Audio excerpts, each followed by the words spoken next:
Good afternoon, fight fans. Yes, it's us. It's us. It's us. It's us. It's us. It's us again. And we can't use the phrase vaginal ligaments because that'll break the algorithm. Tony, you're looking resplendent. Chris, you're looking windswept and interesting. Thank you. I am looking like a man who's wearing a tracksuit top of dubious qualities. I have got. Shows your puppies. No, I can't. He's gone over there. Warhol, the Frenchie, is staying with me for the next hour. And then I'm going Warhol. to- What I'm a going- name. What a name. You'd never known his owner was an artist, but yeah. So if you hear anything untoward, including me going, "No, it's a good job, that's why I haven't actually lost my mind.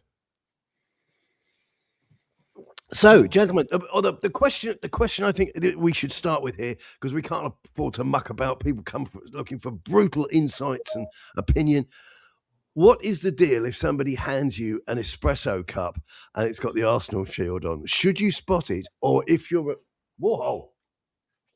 Wait, Generally speaking, I just whenever realised there's a box of fireworks over there that he's sniffing at.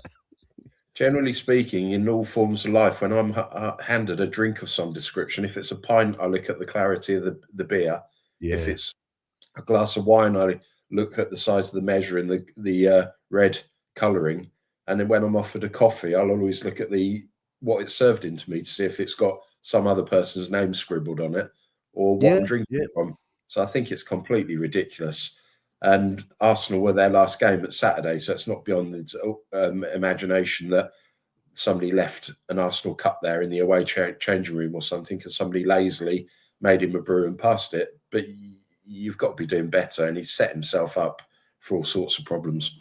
Do you think he was stitched up? I don't actually think it's that important. I don't really care personally, but I think you're right. I think a sense of general awareness, it does come across as being hugely detached, I have to say. Well, it depends on how he was handed the beverage. I mean, if that we don't know what's on the other side of the cup. We only see the Arsenal logo. If he was handed a cup and it was just like there was nothing else on the side and the Arsenal's on the other side, how would he know? I just think he's completely stitched up. It's a complete social media Watergate affair sort of nonsense, isn't it? Yeah. It's all just trying to get clickbait and clicks and what have you and create controversy. So somebody clearly got their expressed they got the desire to do what they did. They got exactly what they wanted out of it. I think it might have actually been a Costa coffee cup. That's one thing that's crossed my mind. I know cups aren't expensive to buy like that. But why? So Arsenal were at Bournemouth. Is this what we're looking at here? Arsenal were at Bournemouth, and they brought with them their own espresso cups. I wouldn't think that's out of reality. Yeah, I mean, I'm just struggling to see why you wouldn't, if you wanted an espresso, which I guess is all part of the hey, let's go everybody vibe, why you'd need to bring your own branded, why you couldn't just get a Costa or whatever from the stadium. I don't know. Maybe if you have your own freshly ground beans, you guarantee what you get and you don't get poisoned. You have to remember the world that these guys live in. These guys live in these very cosseted worlds. These clubs live in very cosseted world. They don't live in the grim reality like me, you, and Chris do. This might be a reflection of how professional Arsenal are compared to Tottenham Hotspur Football Club, and why they're top of the Premiership League. That from top to bottom, they're organised. They've got professionalism around them, and even the small things like catering, they take their own food so it can't be contaminated. They're keeping their athletes hydrated, and they take their own coffee supplies because as I said, I think if you. What was that line in the thick of it? From bean to cup, you fuck up. I mean, perhaps Arsenal aren't screwing up. Lasagna Gate springs to mind. Yeah. And not being disrespectful of Bournemouth, but look at the Emirates Stadium. It's amazing, similar to Tottenham Stadium. When you go to Dean Court or whatever it's called now, the Vitality Stadium, you haven't got the same facilities, you haven't got the same accommodation. Maybe they want to make sure that their athletes are well looked after. But it's not a discussion about coffee all day long, is it? So what are we feeling at the moment? I think last time we spoke, the camp was divided into three, with Tony in the middle, me saying that I'd had up to here, with the players and really didn't have anything positive to add about them. And Chris, you were defending the line that basically the most, I think I'm not paraphrasing here, but getting the sentiment that you felt that getting rid of Frank wouldn't be a bad idea. And that somebody else should come in who could do better with the resources that we have. Are we still there? I mean, all I'm reading online on our YouTube channel, for example, is people just saying they don't care. The whole club from top to bottom is broken. But again, with Frank, last night, there were things that I couldn't work out. So Sunday against, who did we draw with on Sunday? Sunderland, who got pumped 3-0 last night by Frank's old team, Brentford. Sunday, he was saying how important it was to have a left-footed left-back. So he brought Ben Davies into the side. But last night, he reverts to Jed Spence playing at left-back, and he wanted to cut in all game on his right foot, and eventually he was key to us conceding the third. But at right back, you've got Porro. Do you know he's made 133 crosses into the box this season? Only one of them has found his own teammate's forehead. And he just runs around like a matador wanting to start a punch-up. But there's so little quality about him. Why didn't he shift Spence to right back, play Ben Davies at left back, and then you go to the midfield? That Bentancur, Polinia axis doesn't work. We can all see it. And he's forcing Bergvall out onto the right to play as a right winger. How about dropping Bentancur, putting Bergvall in the deep-seated position alongside Polinia to do the muscle work? And then on the left, he had Xavi. Why not start Odegaard from the off on the right? And then, as much as I hate to say it, Moani is absolutely terrible. And, well, I don't hate to say it. What I was hating to say is that perhaps Richarlison's been one of our better players this season with a goal-scoring outlook. Why rest Richarlison for a game against a team that hadn't won 11 games on a bounce? And I still maintain the Bournemouth team, with the exclusion of Semenya, wasn't as strong or as good as a poor Tottenham team last night.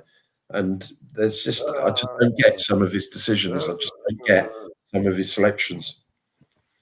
No, I agree. I think last night was, whilst we did play better last night than we did against Sunderland, it to me was an opportunity for us to just go out there with the mind. I'm not entirely sure I understand the mindset of what Frank's intentions are for the game. That's my biggest concern at the moment. I don't think he knows what his mindset is now, which is what's really concerning me, because I thought last night was an opportunity for us to go out with we did to some degree for the first 15, 20 minutes. We did go out with quite a positive mindset, but I didn't see it persisting. But it wasn't in the selection. I think we could have been more attacking and more adventurous in the selection, and I didn't see that. And what concerns me right now is I don't understand what the mindset is that Frank is going into for that game. What is his objective for that game? I know our objective should be to win every game. That's clearly what we should be doing. But it's how you do it and the way you do it and what you're doing. I think sometimes he's focusing far too much on what the opposition are doing as opposed to what we should be doing. And that to me is, I think, his biggest fault right now at the moment is screw what the opposition do. Let's worry about what we do first. Then we'll let them worry about us. And I don't think that's happening. I agree with you. I think Frank is a very reactive coach. I think he starts with who is the enemy. I think that's his viewpoint. But I'm going to go back to it, which is going to cause people to roll their eyes. But I think he's trying to solve problems which are legitimate, but with mend and make do solutions. I don't think when he's thinking to himself, well, I want to put a defensive player here and I want to put an attacking player there, or whatever it is, whatever shape he's trying to implement, and then he's using bums. And I was very vocal about it last time around. I still stand by those opinions because I believe them to be facts. I believe them to be pretty much incontrovertible evidence, because history has taught us lots of things. That's why history books are not burnt. And history has taught us that certain players at Spurs, including Richarlison, yes, he might be on a good run. What are you doing? Found something else to eat. That's great news. Certain players at Spurs just aren't good enough. and you can do what you want with them, and you can get them to grow a moustache, grow a mullet, go bald, whatever you want to do, but you ain't going to change the fundamental issue that they're not very good at kicking a ball about. I think one thing I was going to mention here as well, which I just come to my mind, but otherwise I will forget it, is the bloody business with Romero pouring his heart out in an Instagram post. Emmeline Pankhurst, it was. I couldn't remember that the other week. Deeds, not words. Deeds, not words. I'm not interested in what you've got to say. You're on the park for 90 minutes. Show us what you think, what you've got there. And I saw clips this morning. I mean, obviously, I watched the game last night, but I saw clips this morning, which I'd missed because I was in the pub. The business of Mickey van der Ven trying to have some with some bloke in row F. Guess what? I don't care. Nothing you can do apart from playing football and influencing the outcome of games, which is what you're employed to do, by the way. It's not like I've got something wrong with me. All that other stuff, I genuinely do not care. I think professional football has got a very narrow range of skill sets, and primary for me, in fact, singularly, only for me, is playing football really well. And until a lot of Spurs players really up their game, I mean, Romero stands on the bloody ball every time he gets it and slows the game down. That is against the ethos of how we're supposed to play football. And for him to come out with all this drivel, I mean, read it. I mean, there's obviously the clickbait merchants are spinning this like sugar into candy floss. Oh, he's come out and isn't he brave? No, he's not brave. Brave is playing football. Brave is going to war. These people are issuing little messages from their penthouses. Guess how disinterested I am in anything you've got to say and do. And Mickey van der Ven, I mean, this guy's supposed to be a mature guy, and he's walking up, he's doing the same nonsense that Ange Postecoglou did. Oh, somebody told me to F off or whatever in the crowd. An away fan, who are a different cut of cloth to all the fans because they travel up and down the country. So picture what Chris does for a living, if you like, supporting Tottenham, and then stick an extra 40, 50% on top. But so he's going to go and have straighten the guy out. What was he hoping to achieve? This is straight out of the Ange Postecoglou book of stupidity. You can look at it two ways, and I haven't got a problem with Polinia, Mickey van der Ven and Romero doing that, as it shows they've got a bit of heart and a bit of fight about them. My problem is with the other 8 players who just down tools, put their heads down and walked off the pitch without any recognition of the fans whatsoever. If you go to war, you want somebody who's got a bit feisty, has got something about them, and at least that shows that perhaps they do care and perhaps they're there to listen to the frustrations. The others isn't that though, Chris? Isn't that the easy route? Isn't the difficult bit playing better football than Bournemouth? Well, I mean, because I know what I'd like to do. If somebody gave me 2 jobs, would you like to take on a Premier League side, or would you like to turn into a freedom fighter? I tell you what, the freedom fighter bit, free plasticine. That's much easier than actually rolling your sleeves up and playing out 90 minutes against Bournemouth. Yeah, I'm struggling to see it. Why can't they just beat Bournemouth? They should have beaten Bournemouth. They should have beaten Sunderland in the game before them. They've missed lots of opportunities. And this is why I maintain my view only, that we've got to get rid of this clown, because realistically, we are in a relegation battle. If we were to lose to West Ham in a few weeks' time and they get a bit of emphasis behind them, if they sack Nuno and bring in somebody, Slavan Bilic or Michael Carrick, who gives them a bit of a spring, we've got to be watching over our shoulders, as we've got no form, we've got no backbone, we've got more negatives than positives, and the club's in a real mess from top to bottom. I think we're heading into a relegation zone. Yeah. I mean, there is an old phrase in football about sleepwalking into a relegation zone.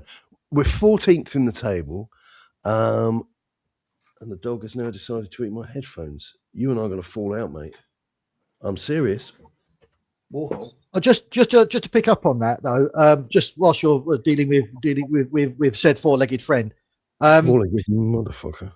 If we're going to, whether we agree, we agree or disagree on Frank, that's fine. But whether we do or not, Why don't the club just need to decide exactly where they're going? Because at the moment we're getting radio silence from them on everything. So there's no statement of intent. There's no statement about what they're doing with players. There's no statement about what our strategy is. There's nothing. There's just, as you've quite often said, there's all the LinkedIn hires all wandering around making LinkedIn statements and making, vacuous noises and God knows what. Let's just have a statement then. If Frank isn't the man, get rid of him now. Get someone in, high quality, get the players back in. If you're not going to get rid of him now, give him players to work with. It's a very simple equation here. We either do it or you don't. And they're not doing anything, so nothing changes. Well, I made the point on Facebook the other day: back him, then sack him, because I can't. My brain cannot compute that he's been vaguely backed. We have now removed the senior player that has made a difference since Postecoglou naffed off in Kudus, and show me something that looks a lot more tangible than finishing 17th, which is what this lot are fresh out of the box having done. I don't wish them ill, but I'm saying to you, that's their CV.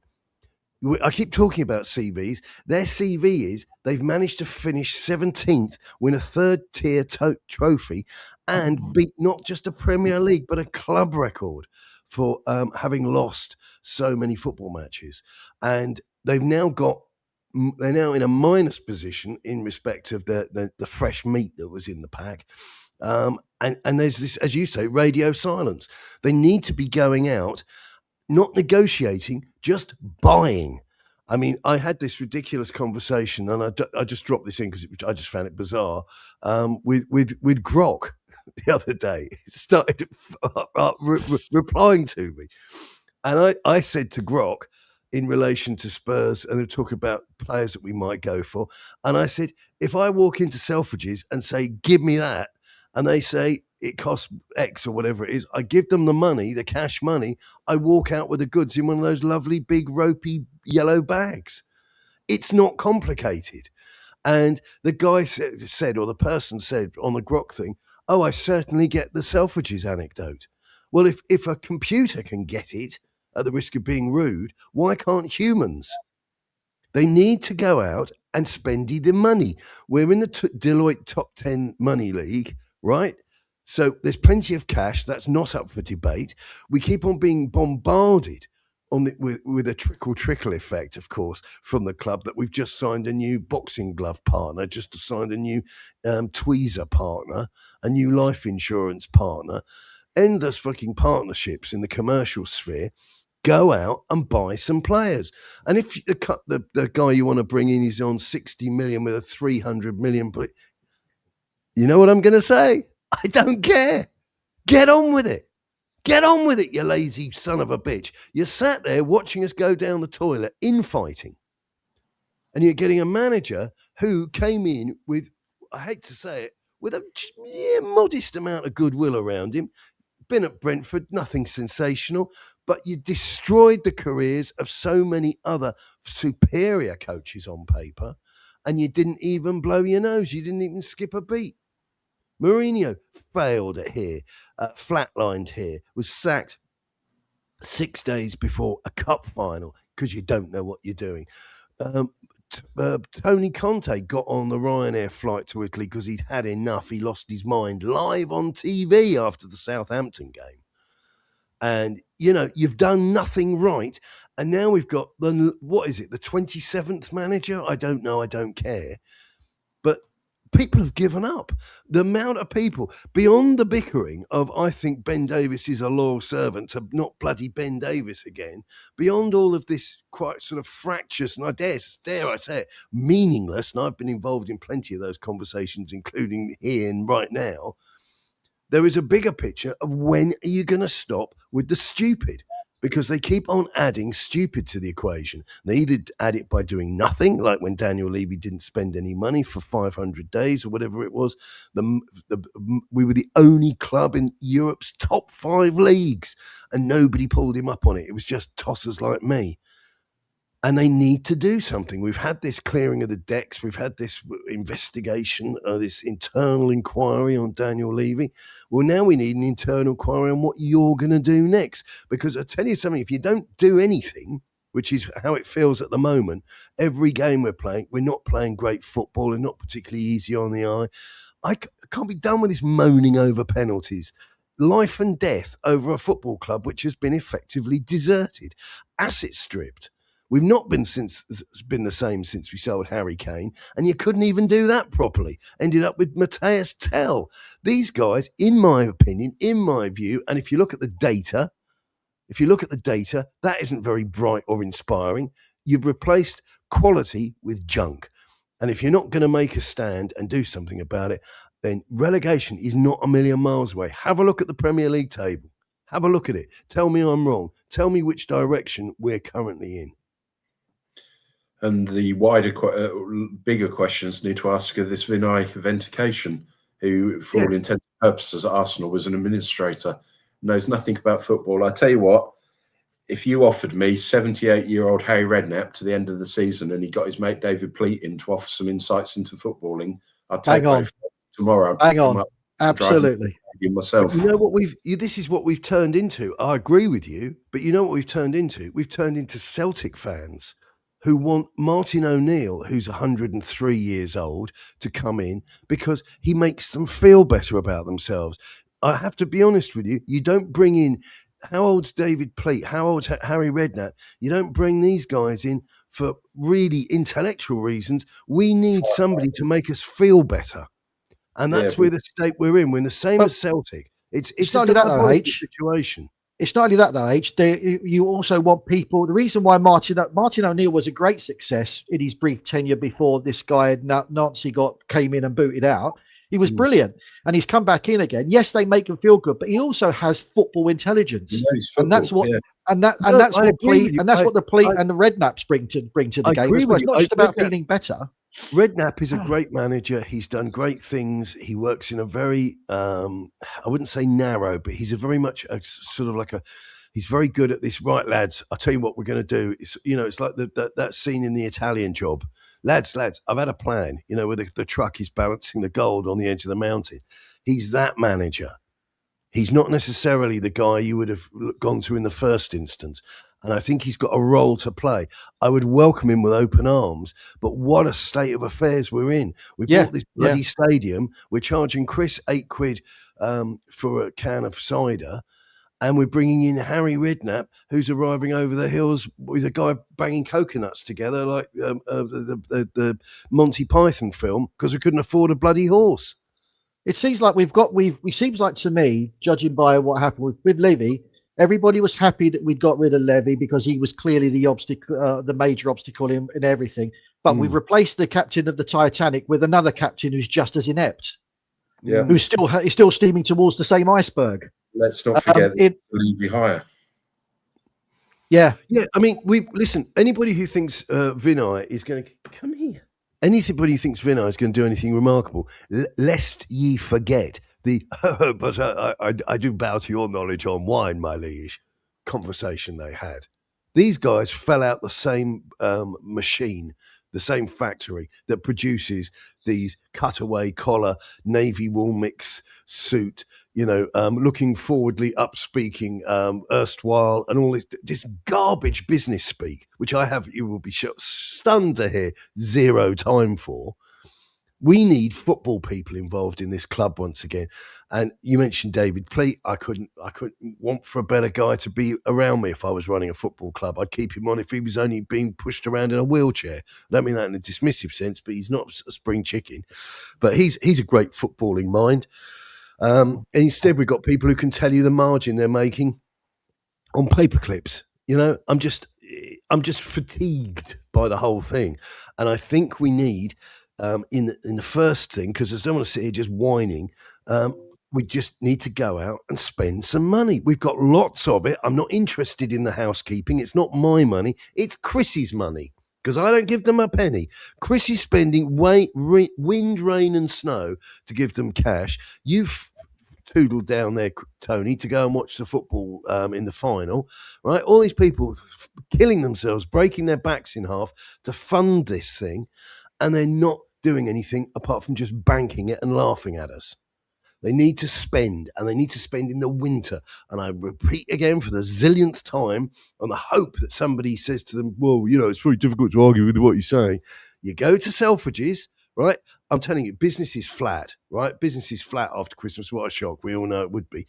You go into Selfridges, big fur coat. Yeah, I'll take that one. If you can pay them, you walk out with it in one of those big, lovely yellow bags. It's that simple. That simple. I don't care about the money. I don't care about threats of doing a Leeds. I don't care about all of this other nonsense and the voices in other people's heads and all the rest of it. Spend the bloody money. You've got to speculate to accumulate, but on our perspective, it's not speculation because we are so cash rich and have got so much leeway in PSR and sustainability rules. Yeah. That we're 8 days in the window and not a single person's arrived at the club. And no, we need to get guys in. And when you say speculate, there's an awful lot of data-driven material out there, which means unless you do something inherently stupid, and I present Exhibit A, my lord, Dongi Ndombele, who suddenly look like I've seen people coming off of the boats at Dover, off the inflatable boats, who look as if they have more about them, more awareness, more zeal, zip, and vigor about them mentally than he did. That scene in the Amazon documentary where he sat there with the child psychologist or whatever he was, asking him, how's it going? He goes, oh, yeah. He didn't know where he was. He didn't know what he was employed to do. So we need to stop these situations. If you need to take 10 LinkedIn men to the room to define whether the guy is a piece of strudel or whether he's a top-rated footballer, take 10 men. I can give you one man. I can give you two men who can go and do the job and tell you instantly. I'll send bloody Tony down there. Tony will spend 5 minutes talking to him and tell him, yeah, he's worth 70 million quid. He looks like he wants to play for us and the numbers are good. Stop taking blind punts. Go out. But the next thing would be, wow, but where's your analytics? Where's your data? Where's all this nonsense? Guess what? You've got to have two the sides data. My eyes. The data is what my eyes see. That's what my eyes see. And the results. You need to not imagine, not to listen to the voices in your head that it could be sunny uplands if we buy this guy. You buy a guy who's worth every penny. Why do you think Bayern Munich paid so much for Harry Kane? Because they knew that they were getting a thoroughbred racehorse, not a pantomime horse that if the guy at the back sneezes, they'd fall over. We've got to stop being tourists. Stop talking a good game. And I go back to it, deeds, not words. We need to actually step up and do the bizzo. We're not doing the bizzo, and that's why we're in this meso. And that's a great line from the man with no name, one of the great episodes of Minder. But yeah, we're in an absolute meso here. And if we don't sort it out, you think relegation is a ghost, is a ghoul, some utterings from a clown on YouTube? You're wrong. Look at the table. Look at the table. Tell me how that feels. You look at things at present. We're supposedly having repeated talks over an 18-year-old kid from Brazil, a left back. Why are we chasing somebody of that nature? We need proven men and quality to come in now. We're just doing what we always do. And it's a speculative punt on a young kid who might come good 3 or 4 years down the line and will probably have an increased sell-on value. It's not what we need. ENIC has not changed. His football club has not changed. And something that really upsets me about Vinay is he lacks bottle. When he came in, he should have been sacking one of Fabrizio Paratici or Johan Lang, because how can you have two directors of football? It's a complete nonsense. They've both got different views. They've both got different values. They both have different ways of seeing it. One of them had to go. And even now... Well, I think personally, for me, I think why they employed two of them is because from a LinkedIn perspective, they had to make sure that the criminal they'd employed was being monitored. You couldn't invent it. It's like hiring a stripper and then you're hiring somebody else to make sure she doesn't take her clothes off. Are you employing somebody to do a job, or are you going through the motions? And I think ENIC are going through the motions. And again, in respect of Thomas Frank, yes, I've heard murmurings that Arteta experienced very similar when he took over at Arsenal, where he won a cup to start with, so there was a building block from there. But in respect of Frank, I'll repeat, from my perspective, we lack any identity in our game. There's no real style of play. The movement off the ball is so poor, and our offensive movement is not there. So there's loads of things that he's not doing right, and there comes strong leadership required at some point where we have to admit it's not working out. But again, I don't have faith in Vinay making that decision. I agree with you. I agree with you wholesale. I don't disagree with anything you've said, but I have to say, I don't think we've got the munitions. I don't think we've got the armaments there, the ordnance, to see the bloody job through. I mean, oh dear, he's discombobulated his vaginal spleen or whatever. I don't give a care. Couldn't give a damn about Bentancur. He's not a very good footballer. In fact, and Romero, I have to say it because I'm a nasty white middle-aged bigot, he strikes me as a classic Argentinian. Well, if I came into the club as a manager, the first thing I'd be doing is getting rid of Porro, who's rubbish. Yeah. I'd be getting rid of Romero, who's overrated, and I'd be getting rid of Bentancur. Oh, and I'd also get rid of Vicario. I think you take those 4 lovies out the team and replace them with real men, you would instantly see real results. And you hear all these names coming along, but one was popped up the other day that just made me giggle, and it was that De Zerbi who used to be at Brighton. Yeah. Oh, De Zerbi goes bananas. The bloke is absolutely mental, and I thought, could you imagine him coming into our fragile squad with our fragile people? He would destroy them in a matter of moments. It would be glorious to see and funny to see. But I would love to see Roy Keane come in. I'd love to see Roy Keane go into in there and be the manager for the next 6 months. It's an interim one. If they did decide to get rid of Frank, I'd love Roy Keane to go in there. It would be carnage, absolute carnage. No, I think, listen, the problem is they're all a bunch of overpaid fairies, and we say this stuff and we go, you're so bigoted and horrible and uninclusive. But the reality is they all have to sit down to go to make a PP, and we're fed up with it, absolutely fed up with it. I'm fed up of this constant blame shifting and bickering about nothing. What we need is people to actually just get on with the day job and play football. And I have to tell you, I called this years ago. This has been coming down the line. And all of the stuff that I've come out with about football, it's true.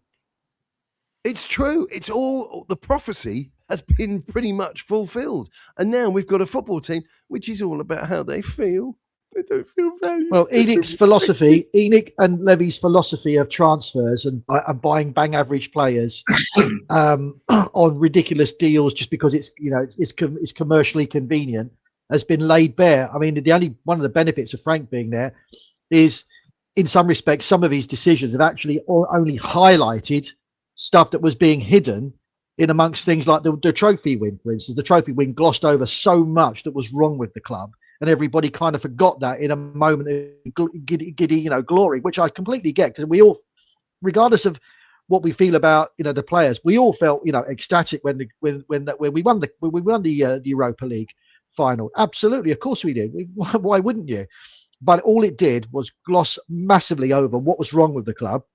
And now Frank coming in has exposed, in some respects, one of the benefits of this, has exposed just how poorly run this club actually is in terms of the football and in terms of how disastrous, the decisions have been made over the last 25 years. And it's just now all stripped. Whereas before it was papered over, and it kept getting papered over and plastered over and papered over and plastered over every now and again. Now it's bare. There is nothing. We're back to the brickwork now. This is what you've got, chaps. This is what your club is. I hate to say it again. But I don't hate to say it because I love being right. You wouldn't believe how I love being right. But there is a YouTuber out there whose name we can't even mention because he'd probably be sectioned under the Mental Health Act and probably point the finger at me, who couldn't wait to tell everybody that we won the European Cup. I would like to assassinate every single moron that follows his channel just to make the world a less stupid place. And what have we done? What? No. Don't worry about my opinion. We've sold the guy that was drunk doing the Brennan Johnson again. We've sold him because it was all a hoax. It was all a Ponzi scheme. And you bought into something that wasn't worth tuppence. So we've sold Brennan Johnson. We didn't win the European Cup. Is there anybody else out there who needs me to fix stupid in their life? I'm actually going to start charging for it. I think I make more money than I am doing this. The Bournemouth fans were time wasters. The Bournemouth fans were quite accurate last night when they were singing "Champions of Europe." You're having a laugh. 100%. 100%. The Spurs fans and the Spurs away fans, who I say are a different cut. Honestly, I've met so many of them over the years. They're a different breed, and I'm not knocking anybody else. I'm just isolating them specifically. They're singing, "We want our money back." You cannot ignore this. This is proper, this is like somebody's, their face is out like a balloon saying, "My tooth hurts." You need to go to the dentist, mate. There isn't a single pill or potion in the shops at Boots or Superdrug that's going to help you. You need to stop blubbering out of your swollen head and go and see the dentist. Well, we may as well be called Tottenham Hotspur fodder for Paddy Power, because we're giving them so much ammunition. Oh, it is absolutely fucking pathetic. No. Don't let me back in again. Who was blocked by Paddy Power about a year ago on social media? Because I told them exactly what they were doing. Because it was, as to quote our good friend Christopher here, it was as night follows day, or whatever the thing came out with. They blocked me because I know what they're up to. Not because I'm some David Icke lunatic, but I can see stupid things. You know? I think I'm going to jack this in and go and work in a lighthouse. They love me. Are you able to see things that are coming a long, long way away? Yes, I am. Perfect. You're hired. But all of these things, and I tell you now, all of these websites, I noticed the Boot Room went pop a couple of months ago. All of these websites not making any money, and they're talking about AI. It's got nothing to do with AI. It's to do with selling people empty boxes. You've seen the beginning of that film Snatch, where the guy's doing the market spiel. If you keep selling people empty boxes, your customers don't come back. You have to sell a quality product. There's no two ways about it. And if you don't do that, you're going to end up with, what was the line? Tears rolling down your face the size of cabbages. And that's where we are. The worry is, though, that we're not going to attract any decent footballers. The state of this club. No, it's a sinking ship. It's a sinking ship. For the Championship, anybody with any self-respect or any talent is not coming anywhere near this place, as their house is stinking out. No, absolutely. You look at Spurs and we're being linked. I mean, you couldn't have had a worse advert for Spurs last night. I keep on getting his name. Semenyo. Semenyo. Yeah. Clearly a very good footballer. Linked with Spurs, not a chance. Another goal as well that Vicario should have kept out. Yeah. Not a chance he's coming to Tottenham. Not in a million years. More chance of Jimmy Savile coming back from the grave and replacing Vicario. Well, as I said last night, as I said in the chat last night, need a win. Check. Need someone to get a boost of confidence. Check. Need someone to get a send off. Check. We fill the boxes every single fucking time for anybody that needs it.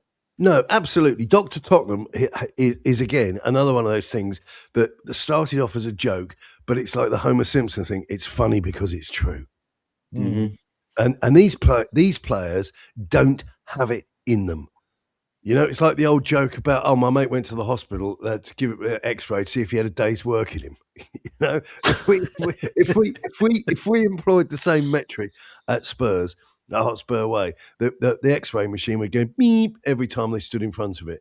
They're absolutely, and for me, the business with Mickey van der Ven hitting the I want to be as stupid as the fat, ignorant, stinky Australian, and starting a "Do you want some, mate?" with some bloke in row F at Bournemouth. Have a word, really. You're out of your mind. You're nobody, and the staff are going over and begging him to not get involved, and he's still looking at the bloke and doing all this. This is how low we've sunk. I don't mind passion. Sorry, Chris. I don't mind. I don't mind the passion that he showed, and I agree, because that's what you said earlier, Chris, wasn't it? You don't have a problem with that, and I agree. And also, don't agree. I don't mind the passion he showed on the pitch against the penalty, even though it wasn't a penalty. Let's make that clear. I thought it was a penalty. I've had a lot of chance to think about it, and I've looked at it again, and it's not a penalty. So let's just get that out of the way. But I like the passion. I like the fact he gave a shit. which really matters. It does matter. Because at least he was giving a damn, and he created the penalty. He created the opportunity for that to happen. At least he was trying to do something. Whereas the rest of them, and I've said this before, and I'll say it again, I get sick and tired of seeing a ball. We get a free kick, and this happened in the second half, first half, towards the end, where we weren't so good towards the end of the first half. Free kick on the edge of on the halfway line, ends up going all the way back to the keeper. There's another fucking direction it can go in. There's another fucking direction it can go in. Go in that direction, please. We're all backwards and sideways, Tone, and that's the theme of our play. It's so annoying, Chris. What is also, how can you attack if you're constantly receiving the ball with your back to goal? One thing I will say is we've been critical, rightly so, but I thought Mathis Tell was probably one of our best players on the pitch last night. He was certainly better. He was certainly better. He was trying things. He was improved. I mean, for me, you know, it's like you've said all along, Chris. You know, our scouting philosophy is a bloke has a good run in the Europa Cup or something, and we say, oh, we should look at him. When in actual fact, you want a slightly broader picture, especially if you're going to drop sort of 40, 50 million quid. But so Tell for me, yeah, he was improved, but I'm going to need to see an awful lot more before I stop telling the truth about him, which is more often than not he's junk. And Odeberg can go to hell in the same handcart with him. He's no good either. So Paddy Power put out a tweet at 9:30 last night. Mickey van der Ven offering to fight Spurs fans. What a club. First reply.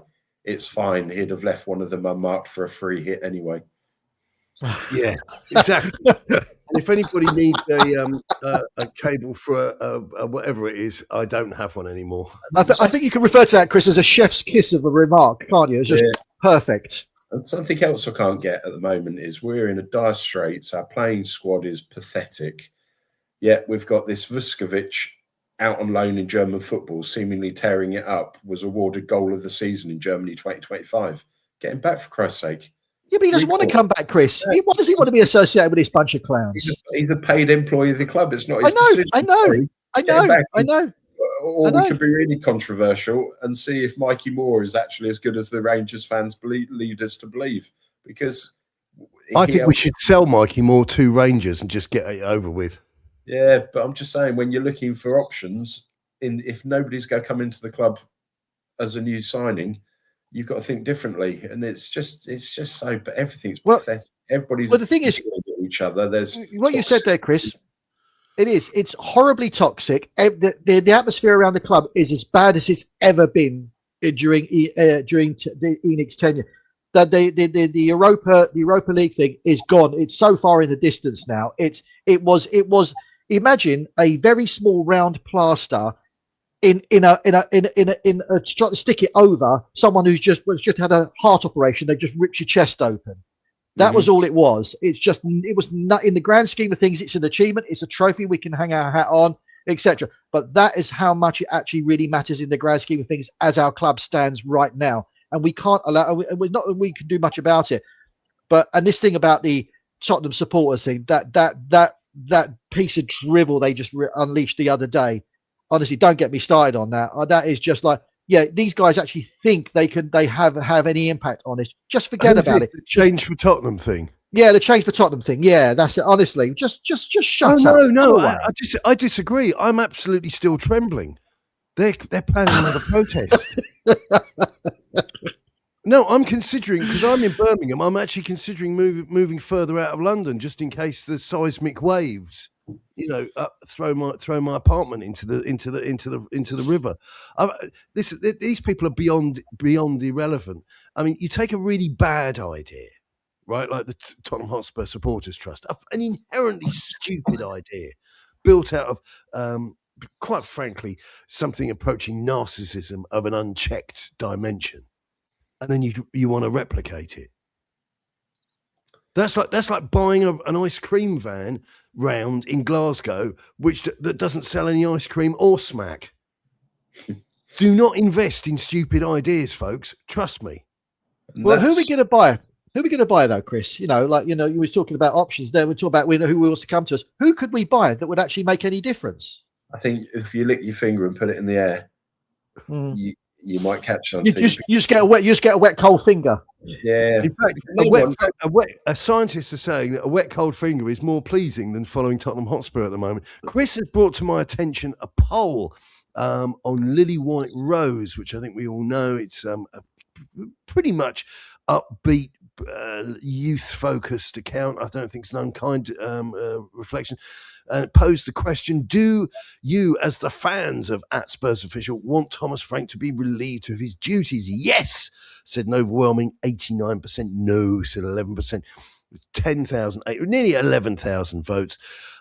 What I find interesting is, yes, I totally understand the feeling, and that's a lot of people, and it's a big account. It's definitely a big account. But what I find interesting is that 44.3 thousand people viewed the poll and only 11,000 voted. So that's like, you always have with these polls, what are you doing, mate? I need those. Anybody want to buy some headphones that don't work for an Apple Mac? Unbelievable. So you've got an account that's huge. 44,500 people viewed it, and only a quarter could be bothered to vote. I think the apathy is the thing that's interested in Tottenham. Last night I sat there watching it, and by the end of it I was laughing. In fact, I turned over and watched the Newcastle against Leeds game, and that was a proper game of football.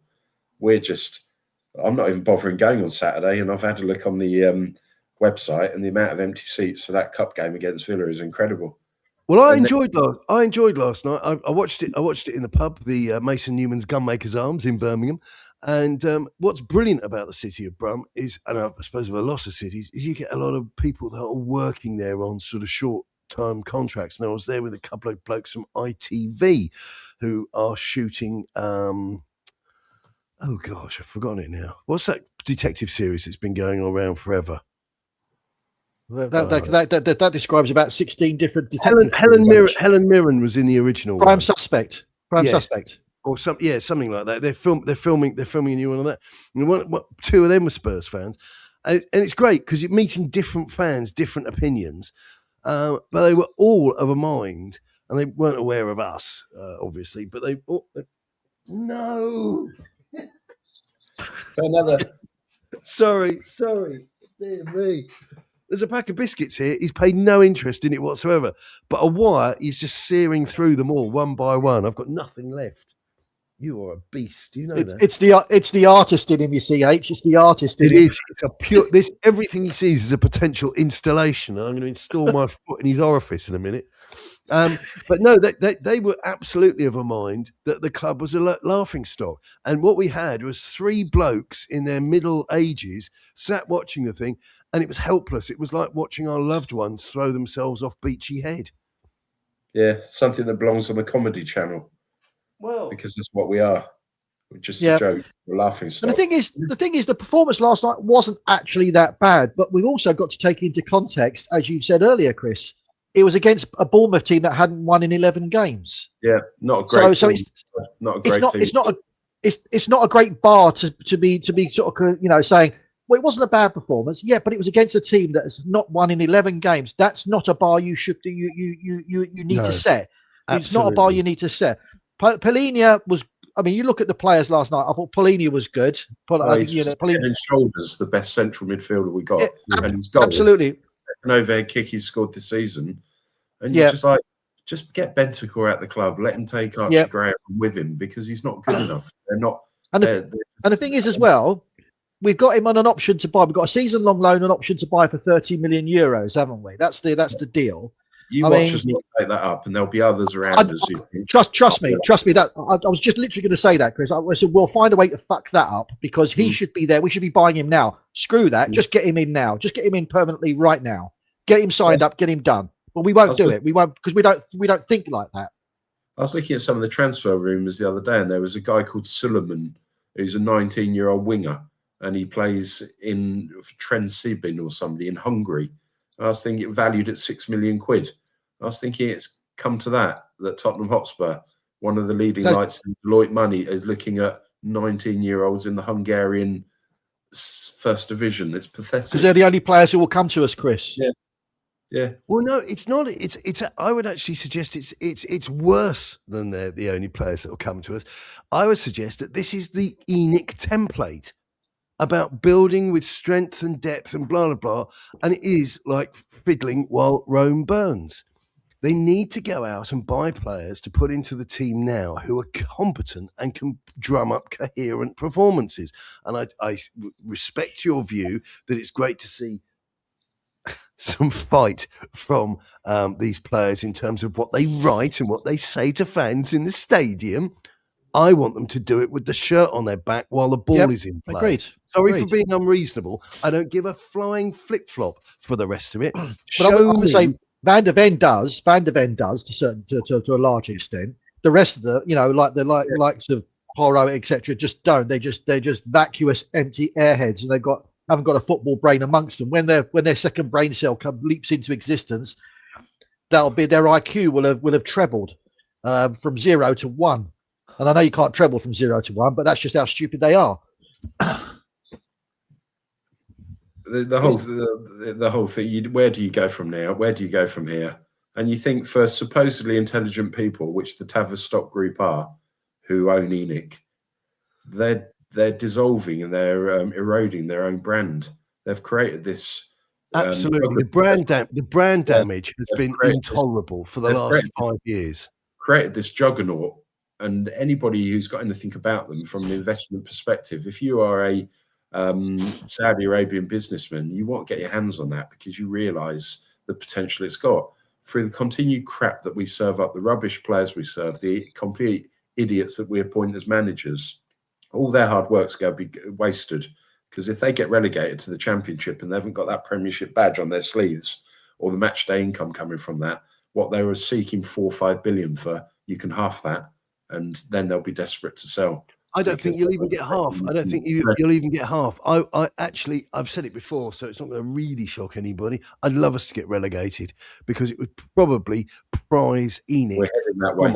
We're heading that way. And they're heading that way. If you don't like what I'm saying, people at home, that's fine. But if you want to try and see if you can make your life a more intelligent place, look at the Premier League table. All the answers are there. All the clues are there. Look at the numbers. Forget your emotion. Forget how you feel. And look at which way the bus is travelling. Facts don't care about feelings. Correct. And look at the way we're playing. This is the third season on the bounce. Sorry if I'm bent double here, but somebody needs a neck rub. Otherwise, they started destroying everything I own. If you look at the football we've played over the last 3 seasons, it's been abysmal. I don't give a toss about your little paper cup, your little tin cup. I'm glad you're happy, glad you enjoyed it. I enjoyed it, but the whole thing has been rather sour because I felt like I was being, like this phrase we always use about wallpapering over cracks. This is what we've been doing for far too long. The last 3 seasons, we've produced some dreadful football. And there's no two ways about it. Absolutely no two ways about it. Something needs to be done. It can't wait till the summer. If you're going to wait till the summer, right, you little footballing intellectuals out there, if you ain't going to wait till the summer, then, as I say, in times of peace, plan for war. I'd plan for relegation. Can you imagine us going to? Can you imagine us going to Anfield and getting a draw like Brighton did last night? Not a chance. No. Not Anfield. Sorry, Man City, wasn't it? Man City. And sorry, that leads me neatly on. And I've been speaking to more Villa fans, of course, because I'm surrounded by the bastards. They think they're going to do a number on us in the cup. 100%. I happen to agree with them. They think that Unai Emery sees Spurs as a great opportunity to go ahead in that competition, and we are literally begging for a kicking. We've got a kick me sign on our back. Yep. I think the Man City game, like with Brighton, the thing is that yes, we have a history of winning against Man City, but that's an anomaly. When you go to any of the top clubs that we deal with, that we face, we capitulate greatly against most of them. We did it against Liverpool, we did it against Arsenal, we did it against Chelsea. Man City is the only anomaly. We don't win bigly; we capitulate greatly. Yeah, exactly. We are past masters at capitulation. We wave a flag faster than a flag waving person in the Second World War would do. Honestly, it's just ridiculous, and I don't want to be insulting to the memory of people who died in the wars and served, etc., etc. I'm not trying to be, but the point is that our capitulation is total and utter. I'll have a laugh at anybody's expense. Oh, there you go. Yes, that's because you're uncouth. That's the reason why. If your dead uncle can't take a joke, that's your problem. So what we got effectively, there's a mindset there that's horrible. Sorry, Chris, go on. Sorry. So effectively 23 days of the window left, and you're thinking, when are we going to splutter into action, or aren't we? Because mistakes now. If we will lose on Saturday, Villa will put out a second string side. They're still good enough to dispose of us. Morgan Rogers could play on his own, Chris, and still beat us. Yeah. And where do we go from there? Well, who's our next league game? Tony, over to you. I don't care. I've polluted all of your minds. Why should I give a fuck anymore? Couldn't give a shiny tinker's cuss. Where are we? Friday, Saturday, Sunday, Monday, Tuesday. So we got next home game, West Ham. Oh, West Ham, isn't it? Yeah, West Ham of course it's the Happy Saturday, isn't it? Yeah, and it's the Happy Hammers. Well, it's not an El Clasico; it's a relegatio, and it's two dreadful teams against each other. And you just know that Nuno will return to the Tottenham Stadium and will oversee a display where they end up snatching 3 points. Well, I'll just go back to my original point, Chris. I'll just go back to our original point. And like you say, we have different opinions about Frank. Regardless of those opinions, the club has to decide whether they're going to back this guy and absolutely back him 100%. So we then get an opportunity to see what he's going to do, or they decide we're not going to back this guy. We're not going to do anything. We're going to cut our losses, and then we're just going to have to reset and rebuild in the summer. But fucking do something. Yeah, just do something. Absolutely. And in fact, Tony, this is the point. If they were, as I said earlier, and suggested the same thing, if we were to sack him, then back him, that would actually show some strength of direction, because you could at least say we've given him X 100 million quid and we've listened to him and his team of coaches that he brought with him who had form for making good decisions at Brentford. That's only a hope that they'll replicate that form with us. Only in 5th place in the league, who have gone springboarded since he left. And have sold lots of players that he brought in under his team for lots of money, probably for some of the greatest margins seen in the modern era. And if he's able to do that for us, that's great, because that had to be the thinking when we employed him. If you're not prepared to back him, then you meander through the summer, start moaning that he can't do this, he can't do that. Nobody gives a toss. You're going to be playing in the Championship. It's as straightforward as that.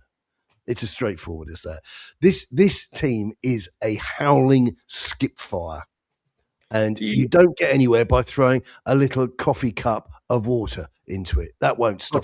Don't mention coffee cups. Don't mention coffee cups, H. I think we mentioned it once. We got away with it. This is Le Creuset from TK Maxx, $8.99. I think. Ask you a serious question now. Do you think it's a reflection on Frank that Nordgaard, Visser, and Mbeumo supposedly all had the opportunity to come back to Tottenham, but none of them wanted to work with him and went off to other clubs? I would say that's a loaded question, and I'm not defending Frank, because for the 27th time, certainly today, I have no feelings for him. I don't love him. I don't have any affection either way. I'm just interested in him being efficient. Meritocracy is what we're looking for. But it's all very well saying he was, if we're linked and the link is legitimate, that's fine. But then what did Spurs offer?